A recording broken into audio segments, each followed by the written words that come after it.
সাহেব অবগতির জন্য দু একটা কথা না বললে গোড়ায় ব্রিজে যে যাত্রা বলার আয়োজন করা হয়েছে, আমাদের রবি ভাই হয়তো ফোন দিয়েছেন যে তোমরা নাকি যাত্রা ডান্স করবা। বললাম না ভাই, আমরা তো কিছু জানি না। বলো যে বলছে মানে আমাদের এই যে ছোট ভাই রবুল বলছে যে তোমরা নাকি প্রেস ক্লাবের পক্ষ থেকে যাত্রা নাচানাচি করবা। আমি বললাম না ভাই, তাহলে কারা করতেছে? আমি বললাম যে আতিফ ফকির আতিউর রহমান, রামপাল প্রেস ক্লাবের বর্তমান সভাপতি, উনি এক সময় আপনারা জানেন যে খালেদ তালুকদারের পোষ্যপুত্র ছিলেন, মেয়েকে ছাত্রলীগে যোগ দিয়ালেন, ওনার ওয়াইফকে আওয়ামী লীগে যোগ দিয়ালেন। সেই লোকরা এখন খোলস পাল্টে বিএনপি সাজার চেষ্টা করেছে। আতিফ ফকির একসময় বিএনপি করত, এরপরে খালেদ সাহেবের একটা নির্বাচনী সভায় উনি লিফলেট বিতরণ করার কারণে ওনাকে বিএনপির দল থেকে বহিষ্কার করা হলো, এবং বিএনপির দল থেকে বহিষ্কার করার পর আপনার এরপরে খালেদ সাহেব প্রেস ক্লাবে হাত দিলেন। আমাদের প্রেস ক্লাবে আমি তখন ওই কমিটির সেক্রেটারি ছিলাম। হাত দিয়ে কমিটি করা হলো, আমাদেরকে বাদ দেওয়া হলো। বাদ দেওয়ার পরে আমরা কাউন্টার কমিটি করলাম। এরপর একটা হলো ইতিহাস। আপনারা অনেকেই জানেন যে বর্তমানে আমি একটা মামলা ফেস করছি, ডিজিটাল নিরাপত্তা আইনে মামলা। খালেদ সাহেব বাদী, আমি কিন্তু আসামি। এবং অনেকে আমার ভাইরা আছেন, অনেকে এই যে বৈষম্য বিরোধী ছাত্র আন্দোলনের সময় আপনাদের একটু জ্ঞাতার্থে বলি, 2 মিনিট একটু সময় নিচ্ছি ভাই। আমরা অনেক আগেই ফেসবুকে একাত্মতা প্রকাশ করেছি। আপনারা জানেন যে আমি অলওয়েজ টাইম আওয়ামী বিরোধী ছিলাম। আওয়ামী লীগের কোনো কর্মকাণ্ডকে আমি কখনো কোনোদিন সমর্থন করে নাই। আপনারা যারা আমাকে ঘৃণা করেন, পছন্দ করেন না, তারাও জানেন যে আমি আওয়ামী বিরোধী ছিলাম, যে কারণে আমাকে অনেক ধরনের ঘটনা ফেস করতে হয়েছে। 2010 সালে আমার সাইকেল খাঁচা ভেঙে দেওয়া হয়েছে গোয়ায়।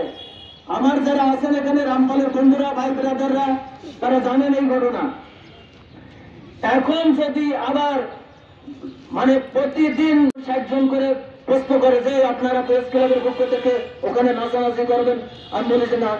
এই কথাটা খোলাসা করার জন্য আমরা ফেসবুকে স্ট্যাটাস দিছি, রিপোর্ট করেছি, এবং এই রিপোর্ট করার কারণে, স্ট্যাটাস দেওয়ার কারণে যে আমরা এটা না, এই কারণে এক মানে ঘন্টা 3 আগে আমার সুজন মজুমদার উপরে হামলা হয়েছে।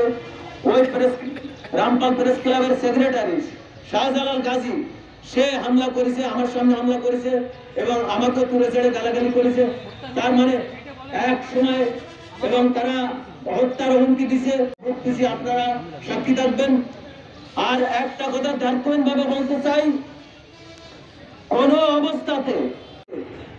অবস্থাতে নৃত্যের নামে, যাত্রার নামে অশ্লীল কোনো গান বাজনা, যে কোনো নৃত্য হোক না কেন, সেইটার আমরা বিরোধিতা করবো এবং কোনো অবস্থাতে আমরা হতে দেব না। আপনাদেরকে সাথে নিয়ে, আপনাদের সাথে থেকে আমরা এটা প্রতিহত করবো ইনশাআল্লাহ। এখানে নেতৃবৃন্দ আছেন, অনেকে বক্তব্য দেবেন, মূল্যবান বক্তব্য। ইসলামের আলোকে গান বাজনা মুসলমানের জন্য কতটুকু হারাম আপনারা জানেন। তারপরেও আমাদের এখানে অনেক নেতৃবৃন্দ আছেন, তারা একটু বলবেন। আমি ওনাদেরকে বিনীতভাবে ইসলামের আলোকে মুসলমানদের জন্য গান বাজনা কতটুকু জায়েজ বা না জায়েজ এই বিষয়ে একটু বিস্তারিত বলবেন। ধন্যবাদ সবাইকে। কথা আমরা জানবো। আমরা যারা মসজিদের ইমাম, অনেকে এখানে উপস্থিত আছেন, মসজিদের মুসল্লি, আপনারা বলেন আমাদের মশলা দিয়ে কথা বলার জন্য। তাহলে কি আমরা যখন মশলা দেব তখন কি তা'মুরুনা বিল মা'রুফ ওয়া তানহাউনা আনিল মুনকার, আমরা কি সৎ কাজের আদেশ করব না? আমরা কি অসৎ কাজ নিষেধ করব না? আমাদের যাদের মধ্যে ঈমানী চেতনা আছে, অবশ্যই আমাদের ঐক্যবদ্ধ হয়ে প্রত্যেক মসজিদ থেকে শুধু নামাজ পড়েই বেহেশত দেওয়া যাবে না। যদি আমরা সৎ কাজের আদেশ করি আর অসৎ কাজ যদি নিষেধ না করি, তাহলে আল্লাহ তাবারক তাআলা ওই জাতি, ওই কওম, ওই ইমাম সহ আল্লাহ রাব্বুল আলামিন সেই জাতির ঘরে ধ্বংস ডেকে আনবেন। ভাইয়েরা, এই শহীদ মাওলানা গাজী আবু বকর সিদ্দিক রহমাতুল্লাহ আলাইহি রক্ত ঝরা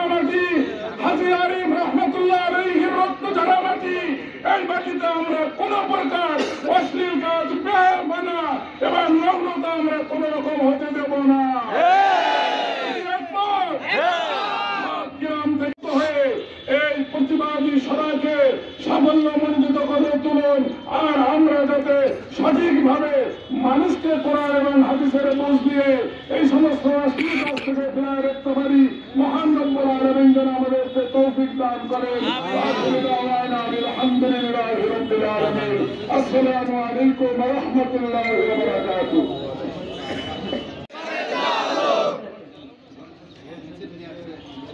আলহামদুলিল্লাহ। উপস্থিতির পর্যায়ে আপনাদের সামনে কথা বলছেন ফয়লাহাট আসিয়া কারামতিয়া সিনিয়র আলিম মাদ্রাসার সম্মানিত। আসসালামু আলাইকুম।